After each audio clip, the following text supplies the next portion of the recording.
Ang ganda ko.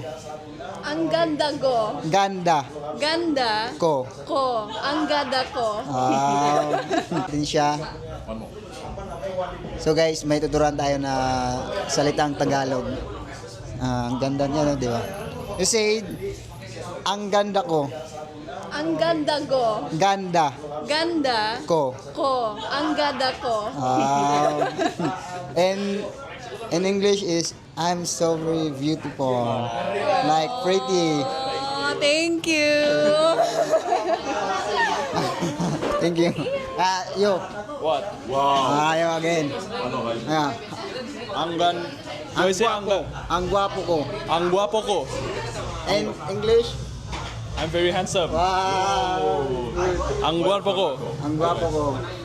Hello. What? Ang gwapo ko. Ang gwapo ko. Kasi in the Philippines, mahal ko kayo. Mahal ko kayo. Yes, in English, I love I love you guys. Okay, yeah, I know. I love Philippines.